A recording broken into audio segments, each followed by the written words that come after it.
hurt some people's feelings. So if you a little sensitive, you might as well turn this joint off right now. Okay? How you afraid to drop a dime when you already... What's up, y'all, and welcome back to the third episode of Real Talk with Rebel. It's your head trainer and director of private training, Shemar, and I'm here with my owner. What's up, everybody? I'm Carissa, and I'm the owner of Rebel Fitness. Welcome back. Yes, it's only our third episode, y'all, so we're getting a little bit less awkward each time, but you know, that intro is still a little rough, so bear with us. It's okay. I'm trying my best over here. Yeah, we're coming in now. Another episode. We've talked about who we are in our timeline. We've talked about what we do and how we do it, running it through our pillars on the business side, and then we're really just going to come at y'all with how you run a gym on the fitness and nutrition side while still maintaining a mental health focus and a weight neutral approach. So let's go. Right. The biggest thing that we focus on at our gym is a healthy metabolism. And if you're trying to make a change, it's a body recomposition, right? So you're not coming into Rebel Fitness to become the smallest version of yourself. You're always coming in to be the strongest version of yourself, the healthiest version of yourself. Maybe it's the most well-endured version of yourself because you want to run a half marathon now. Maybe it's the most badass version of yourself because you're taking up boxing and jiu-jitsu, but it's not walking in to be skinny or to be smaller. It's walking in to really achieve a goal that makes you feel bigger and better, because smaller is not always better, right? That's just not how we go about it. One of the main things we focus on with that on our nutrition side is to push protein as our main macronutrient. A lot of what you see in the fitness industry is always calories in, calories out. The more calories you restrict, the faster you'll get that weight loss. And is there some truth to the calories in, calories out myth or, statement? Absolutely. Is it the only way to lose weight? Absolutely not, right? You have to understand the nuance of what's going on in your body. You have to understand actually what's, the deficit that you're trying to achieve, your metabolism. And that's, another thing that we look at a ton at Rebel. And the reason we look at protein first is because protein is satiating and builds muscle, which helps you to improve your metabolism. And then, Carissa, do you want to tell them a little bit more about what metabolism does in that process? For sure. So I'm going to say something first, though, before I get to that. So Shemar used a word that I love, and that is nuance, okay? So we talk about this, him and I have been talking about this a lot, especially like today, just talking about the podcast and talking about the pillars, and even in here, chatting with like the podcast team and everybody. I think it's important for people to understand, and this is a big thing, again, where we come from as Rebel Fitness, is to understand there's a lot of nuance in health and fitness, okay? We're in a space where, number one, there's too much information. There's too much information happening, and we tend to get caught up in these gurus and these influencers, and I have another word for influencers that I won't share on here. It's not very nice. Yeah, but the newest fad diet, the newest fitness trend, that's a statement they love to use. But fitness and health should not be a trend. It should just be a facet of your life. That's something that really irks my nerves. The newest fitness trend, And it's these folks will come at it and they'll make you feel like it's black and white.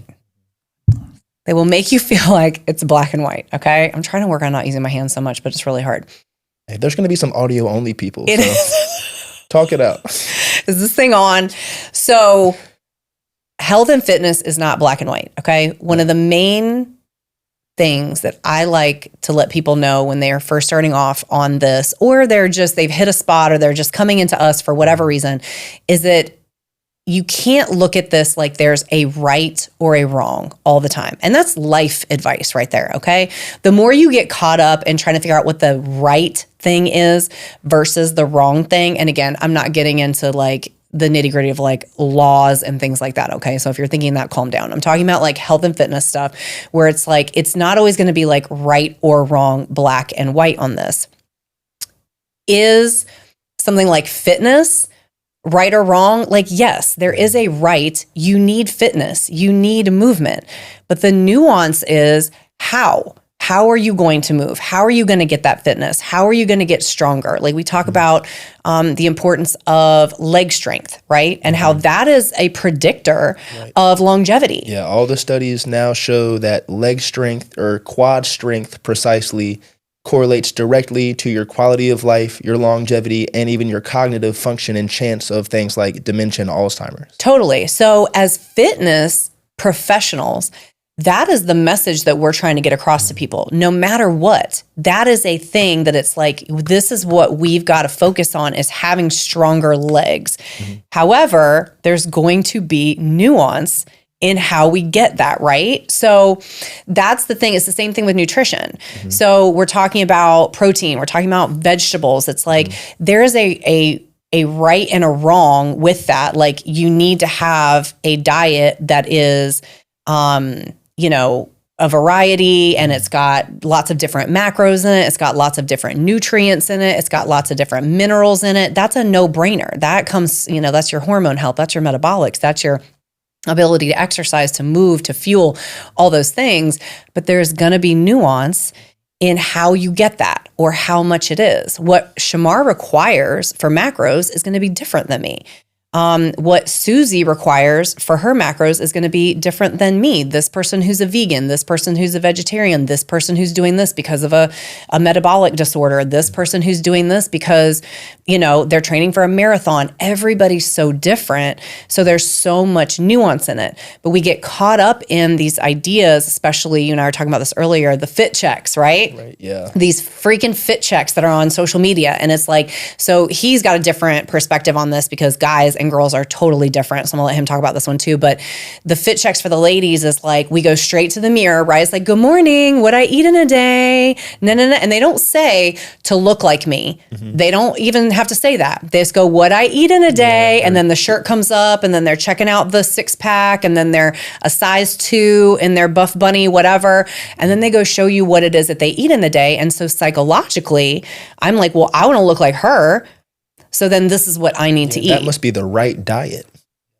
And so that's where we get messed up and hemmed up on this stuff, is not being aware that there is a lot of different nuance, not being aware that we go into these situations and there is not necessarily a right and a wrong. And that is where we stand on business at Rebel, is when you come into us and you're looking, like Shemar said, for like a plan of action for fitness, we're going to help you really figure that out. And we're going to be really real with you about that. We've had people come in who've got some goals that we're like, sorry about it.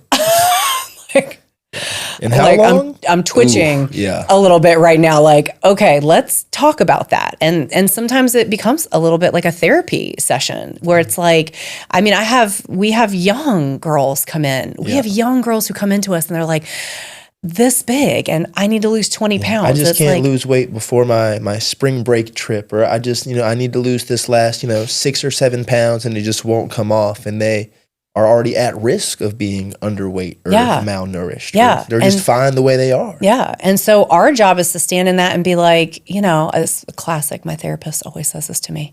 Who told you that? Who told you that? Yeah. And it's such a simple question, but it's like, oh, I don't know. And if you walk that back, like if I'm a 17-year-old sitting in a consult with you and I'm already at the far end of like, you cannot lose any more weight safely, and nor do you need to. But then, saying, who told you that? Who told you that you need to be that size? Who told you that you need to look like this? Who told you? And being able to break that stuff down. And so that's just one thing that I think is really important for us to get across, is that it is not this, and again, that's a diet culture thing. I make that so clear. Like, it is a business. It is a thing to live up here rent-free about all the things that we should be, or we should be trying to be, or wouldn't it be better if we were this, or man, you must feel really crappy because you're not that. And all those things are what is being pumped into us constantly. And those are the things you have to start teasing out immediately for you, again, going into this space as somebody who's trying to get free from that and actually live a truly healthy life, or somebody who's coming into it from more of a business perspective or professional perspective of, I want to make this shift. You have to start looking at that nuance and helping people understand this is not a never miss a mindset or never miss a Monday mindset. Okay.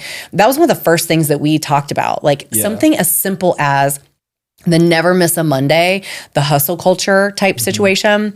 But you think about it, it's like, how not true is that? Right. If you I miss need a Monday any freaking time you want to. If I need to work out 3 times during the week, 4 times during the week, why can't I work out Tuesday, Thursday, Friday, Saturday? Why does me missing a Monday make me any less than the 5 influencers I saw that were up at, 4:20 a.m. hitting a, leg or glute day on that Monday? Yep. They're not any better than me. Who's to say that's not a workout they recorded last week and 100%. posted? Because not everything on social media is real. Ooh, Yeah. If you didn't realize that one. Yeah. Let's just 100% assume nothing's real. I think we should do that first. Everything's a conspiracy. I think everything should be considered, not real until proven otherwise. Instead of us going straight into it being like, yeah, this stuff is all real, but let me try to figure out what's not. You know what? That's my new stance. You're finna get me on the AI off track. So nothing's real until you prove to me that it is, and that's what I want. So, but I think that's the reality is, and that's being a little extreme, probably sounds a little extreme, but the reality is I think we need more of a mindset like that. We have to protect ourselves in the space, because at the end of the day, again, we were all just in here talking about this in between podcasts, and I started sweating. Absolutely. In my sweatshirt because we were all in here talking about our trauma in regards to diet culture and things that are expected and things that are just have been planted into our brains as normal and healthy and okay. And especially, stuff for women, we just kind of get, pushed over to the side on different things or measured as equal to men in these situations. And it gets me so fired up. I was literally in here sweating. So I think it's really important for us to protect ourselves from that and to guard ourselves from that and use discernment in that space and remember how much out there is predatory. And that's just the reality. And again, I'm not trying to be Debbie Downer on this. Like, there are plenty of spaces that you can go for real information, but you got to be careful, because even your favorite influencer, even some of these really big doctor types on here who have all the degrees and all the things, if they are selling all the stuff to you, or they're telling you all the things, like, don't do this, don't eat that, don't eat this is killing you, this is the thing, all that stuff in their little reel. And then at the end, they're like, but buy my greens powder because it's going to save you from all the things. It's like, it's a business. It's a business. And being able to remember that and kind of pull yourself out of that is going to help you a lot, looking through the lens that we look through now of, okay, like, what is this person up to? What is this person trying to sell? Is there anything to this? Because it is, once you see it, you can't unsee it. If they're not preaching moderation or nothing in surplus, but anything in a small amount, they're probably just trying to sell you something. If it's never have fats ever, instead of learn the difference between your saturated and unsaturated fats and how they affect you, they're probably trying to sell you something. If it's never ever have carbs, they're probably trying to sell you something, because at the end of that reel, they're going to bring up their keto cookbook, right? Exactly. Like you're saying. Totally. So anyway, that was a sidetrack. Back to the original question. Yeah. So metabolics, the biggest thing that we want you to know from, again, Rebel perspective is when we decided to go weight-free, like weight neutral, it's like, well, what's the thing that you focus on then? And for us, it was like a no-brainer. It's metabolics. Yeah, it's body recomposition, function. It's so it's like the thing, like metabolics at the end of the day, you guys, it controls everything. It is every single thing. Everything that you do and are doing, us sitting here, us, me, like my body temperature going up earlier when we were talking about diet culture craziness and my body's ability to bring it back down to regular and I'm not sweating anymore, that's metabolics. Me being able to like move my neck, blink my eyes, my heart beating, my lymph system flowing, my heartbeat, like my lungs going in and out, all of these things, it's all metabolics. All of it. And so if you're taking good care of your metabolism and your metabolics, which is a bunch of different things. It's a full-time job. It is, but it's not anything crazy. No. It's eating enough food, or these are the biggest things. It's eating enough food. It's getting enough rest. It's taking care of your nervous system and trying to make sure that, like, on a mental health perspective, you're doing well as you can in days like these. It is exercising and making sure that you're moving your body in a way that feels really good and that is beneficial to you.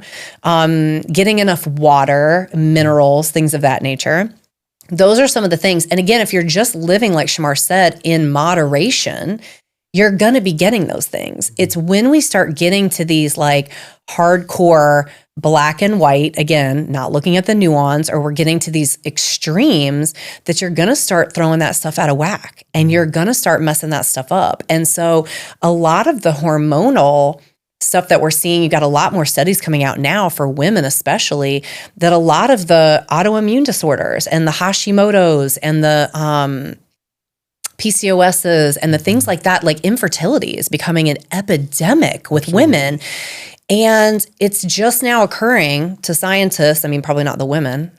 It's just now occurring to the scientists that we should look at women and the fact that since they're the second they've been born, they've been told to eat as little as possible, be as tiny as possible. And if they get any more than tiny, then get back down to it again and like restrict. And while the boys, when y'all are born, you better eat, you better grow. Eat all the food and lift all the weights and do all the big kid stuff. And women are encouraged to not. It was me growing up. It was always a competition between all of my female family members to see who could eat the least. It was like a competition. And no, I'm not going to eat that. No, you can have it. I'm not getting anything. I'm not going to eat that. You can eat that. Or do you want to get something and split it? It'd be like, bro, what? This is dinner. Like, are y'all okay? I'm not splitting dinner with anybody. No. So that's how, we grow up as women. And so this idea now is starting to become a little more clear, like, oh, maybe all of that stuff is causing some of these really horrifying effects that especially women are seeing. And again, men are seeing plenty too, but in different ways. And a lot of men are destroying their metabolism on the opposite end of the spectrum, right? Yep. Because we're told from the moment that we pop out and start having a real appetite to, well, clear your plate. You want a second plate? Well, you're looking big and strong, right? Yep. So then if you never come out of those habits, if you never learn how to pick up moderation, how to just value the different macros and to check in with yourself on how you feel while you're eating, instead of being like, well, I'm a big, strong guy, I should have another plate. That's going to destroy your metabolism on the other side. Yep. Right. It's wild. Mm-hmm. It's wild how different, but the same the whole thing is. And there's nuance on both sides. Of course, there's, women that have fallen into the overeating and men that have fallen into, undereating and eating disorders on that side of things. There's, both sides of the spectrum exist. Just on average with the societal standards you see upheld, that's what we see more often. Yes, totally. And that's where we're always speaking from, is what we see more of in particular. So obviously that's a blanket statement. It's a generalization, but there's plenty of truth to it. And so there's always going to be, the things that don't exactly fit in, and that's great. And that's us in this space. And we like those things. But, so metabolically speaking, again, that's where we really transitioned. And we were like, this is what we want to do. Because at the end of the day, as we talked about in the first podcast with the 6-week challenges, we knew we were destroying people's metabolism. We were helping people lose 20 pounds in 6 weeks, and just through boxing. Yeah. And so that's just losing overall body mass. Yes. Right? That's not burning fat at that point. You are burning some fat, you are burning calories, but you're overall losing water, you're losing muscle mass. You're potentially even organ mass. Yeah, I was going to say at that brain point. density. Who knows at that liver point? mass. So, but that's the thing is that we realize really quickly, again, if you're a true fitness professional and you actually care about this stuff, you're kind of like sitting back doing the math on this stuff going, this can't be right. This can't be right. And so we have an in-body scanner now that we use so we can see muscle mass, body fat percentage, and how that correlates with weight if we need to use it. But back then we only had the scales. So I've got Susie in and she's in the 5th week of the challenge and she's losing weight every single time. She gets on the scale in that 5th week and she's lost 15 pounds. And we're all jumping up and down like, yay, Susie. And then Susie walks off. She's got bags under her eyes. She looks like absolute crap. She's just trying to make it. Out, hopping off the scale. She can't make it through the next class because she's so exhausted. And then the second the challenge is over, she's like, guys, that was awesome. I hit all my goals. Thank you so much. I look banging, like whatever the situation is. And then she goes home, flips the switch. And so this is where we're going to talk about like diet, our dial theory. But she flips the switch, says, I need to take a break. I just need a break for just a second because that was a lot to eat chicken, rice, and broccoli for every single meal and overtrain and undereat and do all the things. And then guess what happens? Her metabolism cannot retain those. It cannot sustain those results. And so she gains it all back like that because she has gotten no muscle mass. We have killed that muscle mass. And had we had in-body scales back when we did that, we would have been able to see that. We would have been able to see, ooh, girl, like you're losing weight, but your muscle mass is tanking and your body fat percentage is skyrocketing. And we would have said, nope, we got to change this. But again, a lot of these places rely on not understanding metabolics. And I'm talking about toxic gyms and fitness. Or the fact that you don't understand your own metabolism. Yep. And so you're getting on the scale going, yay. And again, we talked about in this the last podcast, that high you get from the scale going down. And that's a thing. That instant gratification. That's a thing, y'all, that again, if you want to become weight neutral just in your life in general. And again, when we say weight neutral, you guys, we're not talking about be weight neutral and gain a ton of weight, or you are in a space where your weight is an unhealthy thing for you and just be weight neutral about it and just deal. Yeah. That's not what we're preaching. We're 100% preaching being in a space where you can be okay with where you're at, knowing and empowering yourself and loving yourself enough, like Shemar said in the last podcast, to be able to start making those changes to get to a healthier place. So we want people to get to a healthy place when it comes to weight and body composition and mass and all those things. But weight is not, it's very one-dimensional. It is not the thing. And that's what we want people to understand. And it's a thing that is very abused. And it is used to hurt people in this space. And that's what we want to help empower people to understand what their metabolics actually are.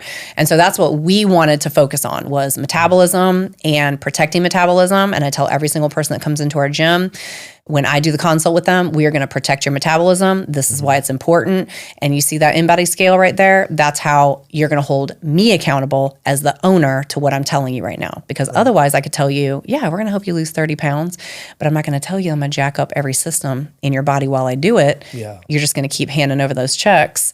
And then we're going to part ways. And then you can't figure out why you gained all the weight back. And guess what? The way the psychology of diet culture is set up, you're going to feel bad about it. Yeah. And you're never going to question me.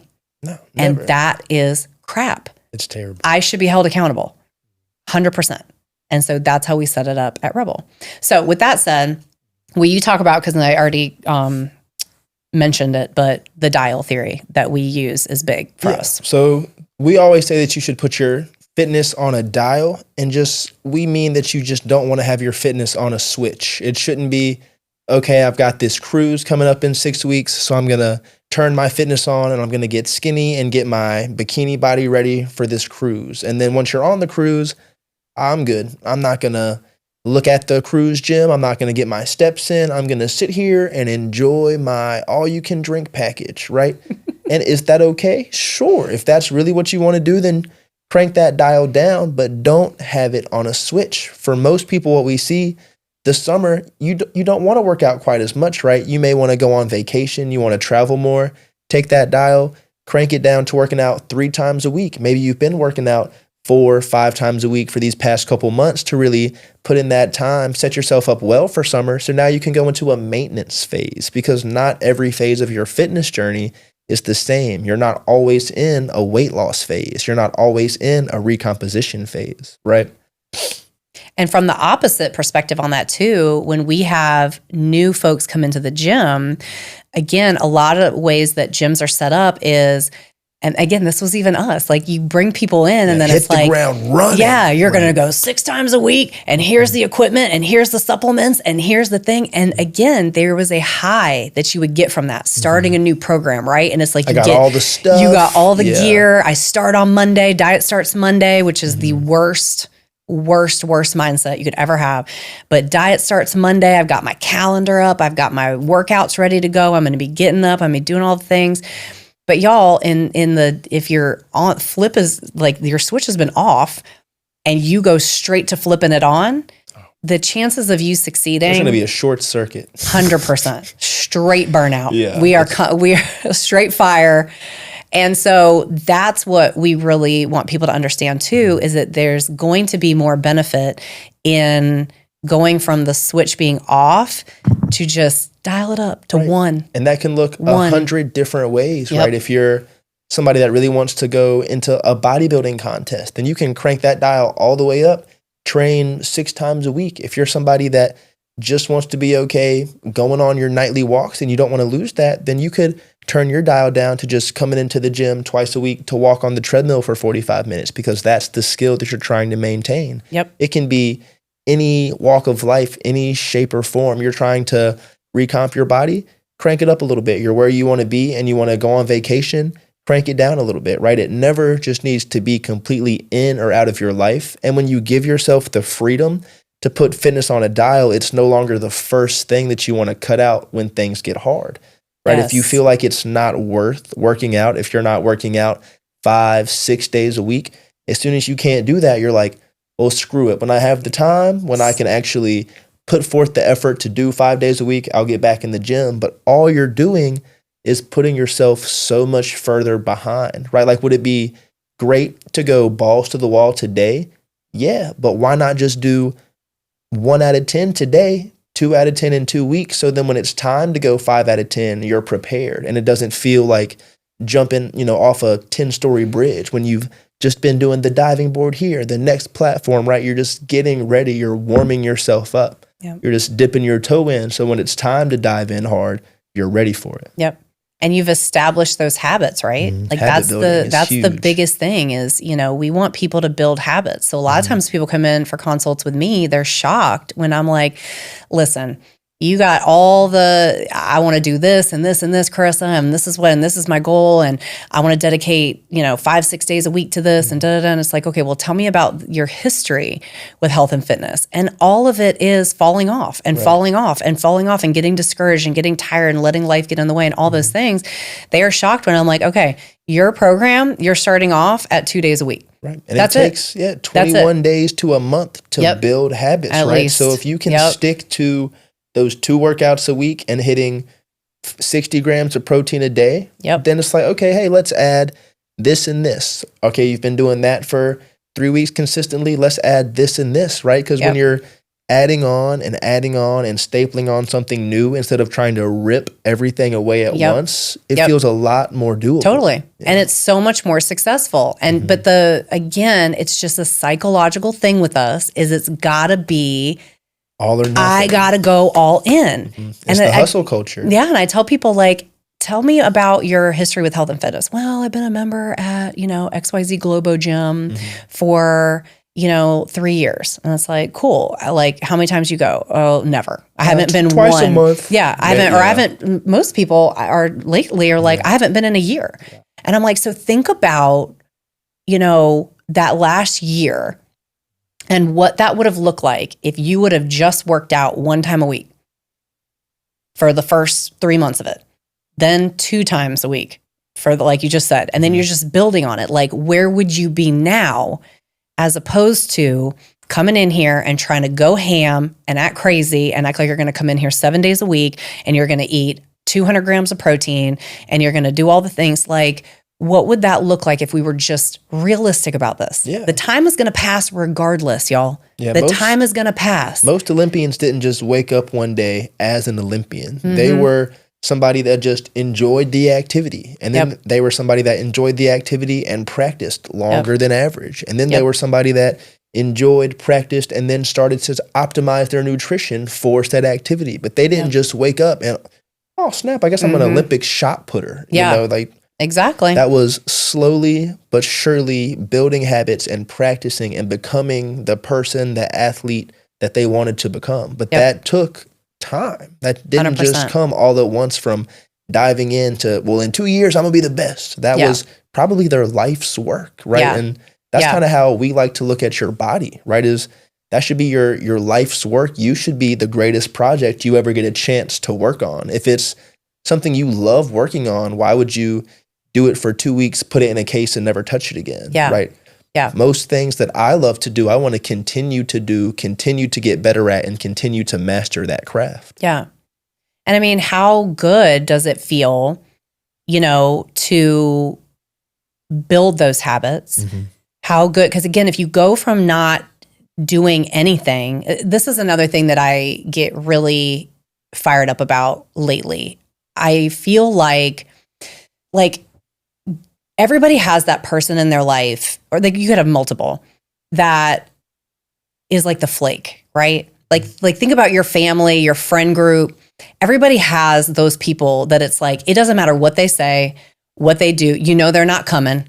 You know, they're not going to show up. You know, they're not going to put in for the trip. You know, they're going to say, yeah, let me check my account. And they're never going to get back to you, right? You're going to schedule a dinner, but they're going to come up with some reason that they can't come. Like everybody knows that person. It's like the flake. It becomes a joke in the group. Everybody has that person. And I think what we're not realizing is a lot of the times we are becoming that person to us. So every single time that you make a plan, and I'm talking about in health and fitness right now, like you can definitely put this to any part of your life, but the more times that you sign up for something and don't follow through, you purchase the course, never log into it one time, you get the new equipment, you never pick it up once. For us, you schedule a consult on my Facebook ad and you don't show up and leave me sitting there. Smiling just like she's doing right now if you got the video on. The blink and stare. If you're getting the blink and stare for me, you know it's on. Okay. But those seemingly little bitty things over and over and over, it's exactly how that person in your life that you can't stand, who you've labeled the flake, has been showing up for you. And you're doing the exact same thing to yourself. So you have become a joke to yourself. And it's so much easier to do it with health and fitness. We've just made it this thing. And again, it's not any fault of the person's usually. It's again, we're set up to fail in this. So I'm giving you a pass on that. Like we're set up to fail on this. So the first step in this process is being able to say, if I say I'm going to do something, damn it, I'm going to do it. Yeah. So don't go into next Monday, the diet starts Monday, and you're going to go ham on some crazy, stupid diet that you need this crazy cookbook for, and you've got to drink 200 ounces of water a day. And, you know, I don't know what else. These things are so stupid. Sacrifice an animal and I don't know, work out 19 times. I don't even know. They're wild. So, but you're setting yourself up to fail. 100%. And then that just becomes the norm for you. You become the flake and it becomes just like anything else and you don't even question yourself about it anymore. And that's a problem. It is. Yeah. I bring that up to my clients a lot. And I just ask them, you know, if your boss asked you to be somewhere, your mother, father, spouse, whatever it would be, you know, if they asked you to show up and be somewhere, would you not do it? And most of them are like, well, yeah, like no doubt I would always show up to work on time. Or if my mom needed me, I would always be there. Right. Yeah. Okay, so why is that? And it's like, well, you know, I love them or I respect them or whatever the answer is. Well, I respect that person, so I'm going to show up. So then the question is, oh, so when you don't show up for yourself, is that due to a lack of respect? And the looks you get from people when you ask them that question, and you say, hey, not trying to be, you know, an asshole. I'm not trying to do anything besides ask you this question and make you look within and listen to what you just said, because you said that you show up for people that you love, that you respect, that you see value in, and you haven't been showing up for yourself, right? Yep. So teaching people how to flip that mindset, right? Yep. How to go from the dial not even being on to just 0.5 of thinking of myself as somebody that I respect enough to start wanting to work out, right? It can even be that small. Yep, 100%. And that's where it starts. And again, you start mending those things. It's your integrity with yourself. I mean, we're sitting here talking about how important the integrity of the business is and how important the integrity of these things, are. And it's if you ask a person, I mean, if I ask anybody out there, I would think 100% or close to 100% of people would say, yeah, integrity is everything. What people think about me and who I am when people aren't looking also, and what kind of person, like that's really important. So next time you're getting ready to buy the course, if you're not going to commit and actually do it, I'm kind of talking to myself on this one. I'm going to be real. I have a lot of courses. I do a lot of them, but I buy so many and then I feel really bad about it. But that's the thing. Like I got to look inside and be like, if you're not going to do this, don't buy it.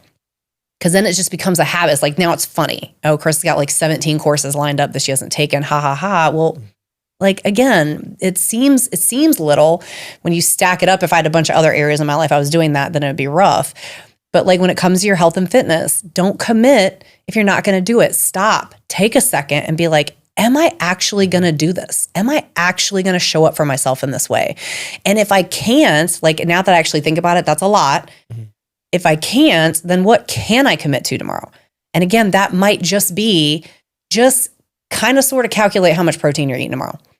Just get 75 ounces of water. Just look at the labels on your food and realize how much protein you did take in. Even if you don't get an idea anything about the food you're eating, just give it a glance. Oh, what is the protein content and the first ingredient of my food today? And that can be your little baby turn on the dial. Just to start thinking about what health looks like to you. You don't have to jump into, all right, next week, tomorrow, I'm starting every day. I'm doing jujitsu and boxing and I'm running. I'm going to go for a swim after work and then I'm going to have 3 steaks when I get home, because that's just not going to work. Wild. You're going to be burnt out. Your body's not going to respond well enough. You're going to jump in so hard that you're going to be sore, that you're going to be tired, that you're going to think that it's not right for you, that you're not meant to be in the gym, because I feel like such a failure, right? I hurt so bad. I'm supposed to come 3 days this week, and after my second workout, I feel like I can't move, right?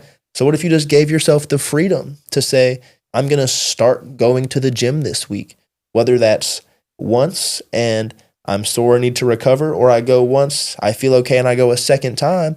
What if you just set small, realistic goals and compound off those things, right? That's another big thing that we do at Rebel Fitness, right? Like with your protein goal, your weight or fat loss goal, your body recomposition, we're going to start in a small, realistic way, right? The protein intake that's going to help you build your muscle, sure, there's a specific number, there's an equation that I can put that in and give it to you. But if you're going from eating 50 to 60 grams of protein a day and I tell you that your optimal intake is 118, you're going to look at me like I'm crazy, right? So it's, hey, we've been doing this.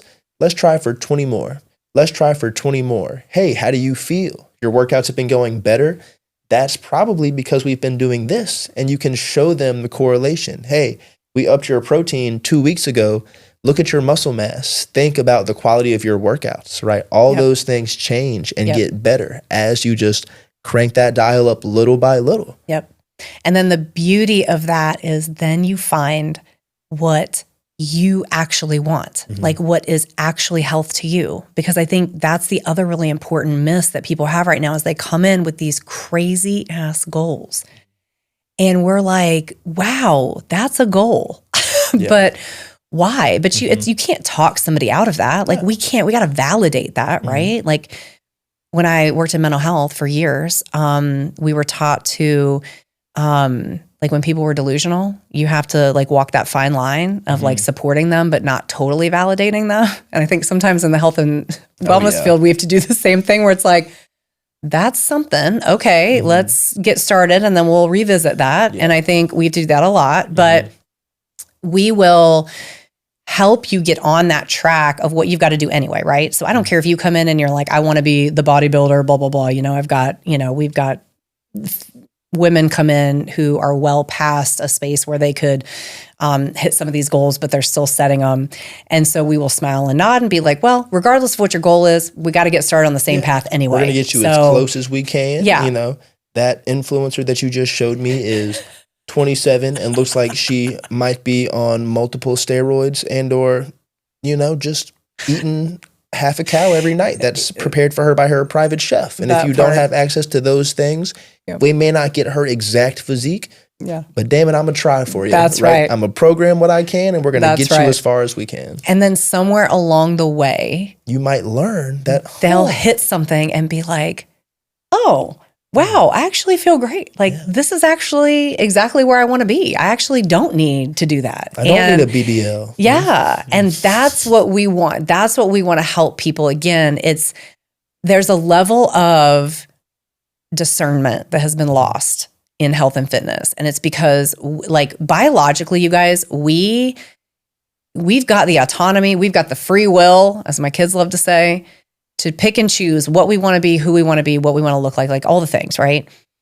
In health and fitness, we've just gotten lost in that. It's like, we don't even trust our own biology anymore to say, like, there are gurus who will be like, this goes back all the way to the 90s when I was dealing with this. I was deep in diet culture craziness without realizing it, is, you're not hungry, you're thirsty. Yeah. And you're it's not like, hungry, you're bored. And it's like, but my stomach is growling. Like, no. Guys, that's biology. Like, do we understand that? That's how your body was created to let you know that it needs fuel by growling. Yeah, hunger cues are an evolutionary thing. They're real. We're supposed to have hunger cues. We're all supposed to have cues to stop eating. Right? Yes. But we've learned to ignore all of that. Oh, and if this is good enough, I'm just, I don't care that I'm going to, I feel like I'm going to throw up, but that's good. Yeah. Right. And that's what we've been kind of like, we've just grown into that. We just don't, we ignore the cues in every way. I could go on this could be a whole podcast episode on all the cues that we ignore and how we have detached ourselves from ourselves. And the majority of us are looking to somebody on social media for guidance to tell us on our own body. How should I know? How should I know what to, right. It's wild, and they're not even close to the same as you. They don't like nothing about it. And that's the wild thing is if nothing else, that you take from what we're talking about is to remember that there's nuance in this whole process and that there are people out there that can normalize what you are going through and what you've got going on big time. And that's important to find that social support. But also to remember that you've got a lot of the answers for you. But you've got to get back to a space of being able to trust yourself and love yourself and know yourself enough to be able to stand on business with those things and follow those cues and do those things and not let the outside world, which again is very predatory in this space, try to influence you and change you and have you jumping from thing to thing to thing to thing all the time. Like, just sit down somewhere and just listen to your body for half a second, okay? And it's not like, we always joke in the gym that it's like, if it's, we could make up anything and get on there and say it with enough gumption that people would start doing it. I'm not even going to go the one that drives me the most crazy, but let's just say all the biohacking. So it's like the wild. Biohacking. It is wild. But if we put enough gumption behind it, and if we look away that the majority of the population wants to look, we can put anything on that and sell it without any type of anything behind it.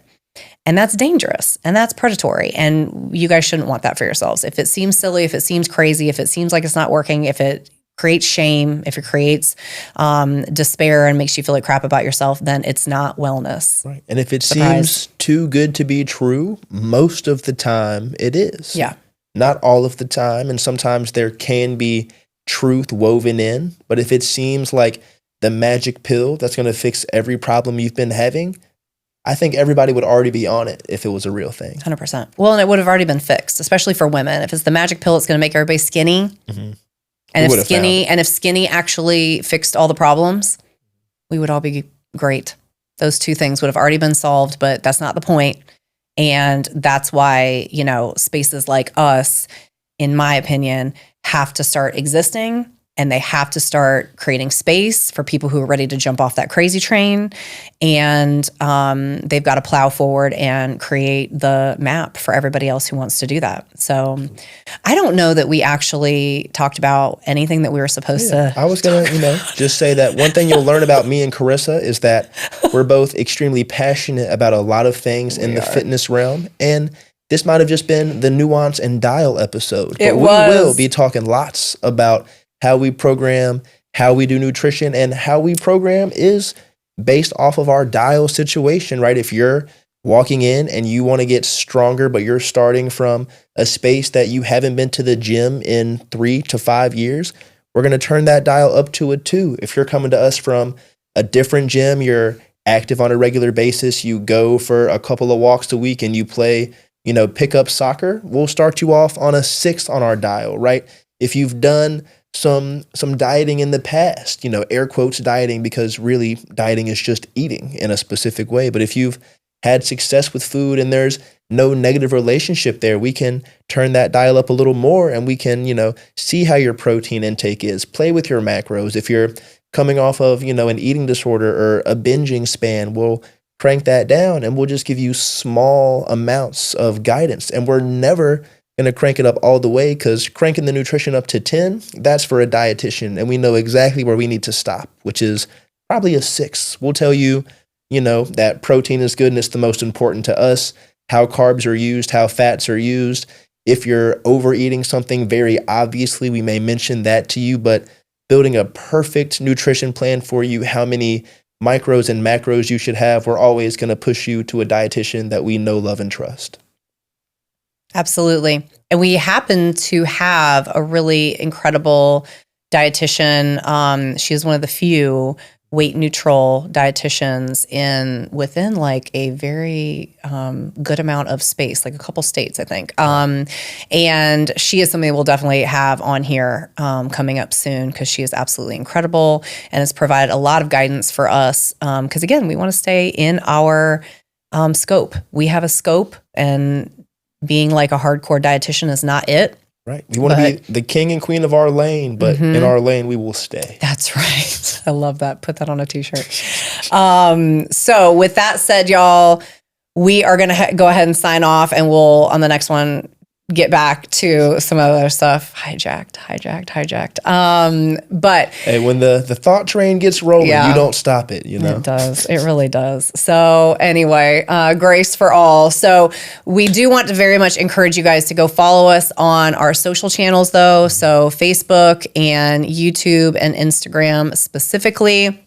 We will be dropping, bits and pieces of the podcast on those spaces, and we would love to get your feedback also on what you think, what you would like to hear, things that you would like more information on. If we hit something and you're like, ooh, I'd kind of like more information about that, we would love to hear from you. If you are local and you want to come check us out, we would obviously love to have you come check out the space and see us.